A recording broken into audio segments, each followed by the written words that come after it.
میرے پہلے مہمان آپ کی جانی پہچانی شخصیت ہیں، اقبالیات کے ماہر ہیں، کئی کتابوں کے مصنف ہیں، پروفیسر ڈاکٹر طاہر امین طلولی صاحب۔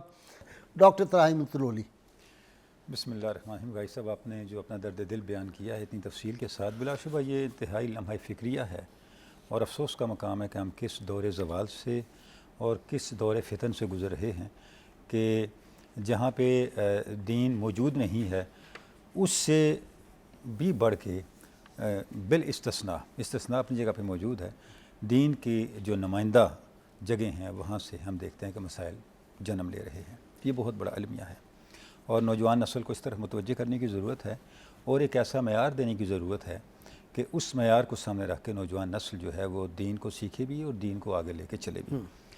بڑی بنیادی بات ہے غازی صاحب قبلہ، چونکہ یہ دوسرا پروگرام ہے تو بہت سی باتیں پہلے پروگرام میں ہو بھی چکی ہوں گی۔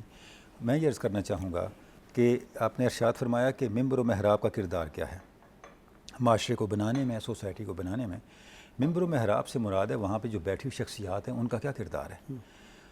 آج کی نوجوان نسل کو سب سے پہلے یہ دیکھنا چاہیے کہ دین کی بات اس سے سیکھیں۔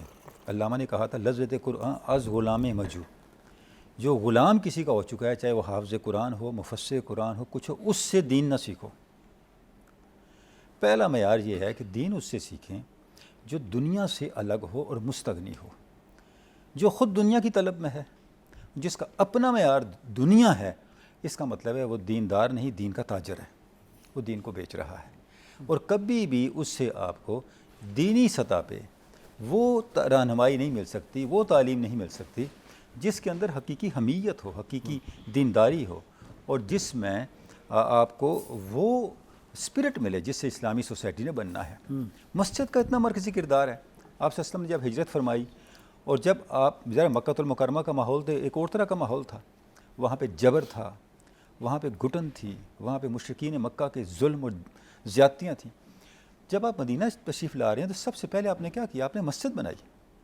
دیکھیں، مسجد قباء بنی، اس کے بعد آپ مدینہ طیبہ تشریف لے گئے، مسجد نبوی بنائی، اور جب آپ مدینہ طیبہ تشریف لے گئے، جمعے کا موقع آیا، پہلا جمعہ جو آپ نے پڑھایا اس کا ایک جملہ میں آپ کے سامنے رکھنا چاہوں گا۔ آپ نے ارشاد فرمایا، لوگوں میں تمہیں ایک نصیحت کرتا ہوں، حدیث پاک کا مفہوم ہے، تم اپنے اور اللہ کے درمیان معاملات کو ٹھیک رکھو، اللہ تمہارے دنیا اور آپس کے معاملات کو ٹھیک کر دے گا۔ یہ جو ایک گائیڈ لائن ہے، ایک بڑا بیسک پرنسپل ہے۔ آپ دیکھیں کہ اس کے بعد کی مدنی زندگی کی سارا دور اسی جملے کی وضاحت ہے۔ مسجد نبی تعمیر ہوئی، وہاں پہ لوگوں کی کردار سازی کی گئی، کما ارسلنا فیکم رسولا یتلو علیکم آیاتنا ویزکیکم ویعلمکم الکتاب والحکمہ۔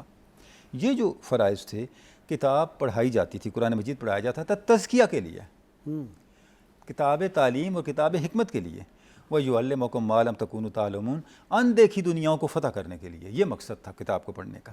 دیکھیں کتنا واضح پروٹوکول ہے، پورا ایک پروگرام دیا جا رہا ہے کہ قرآن مجید کو آپ نے پڑھ کے کیا لینا ہے اس سے، جب تزکیہ ہی نہیں ہوا تو تعلیم اور آگے جو کتاب اور حکمت اور اگلی جو دنیاؤں کو فتح کرنے کے معاملات اور وہ جو اہلیتیں تھیں وہ کہاں سے پیدا ہوتی۔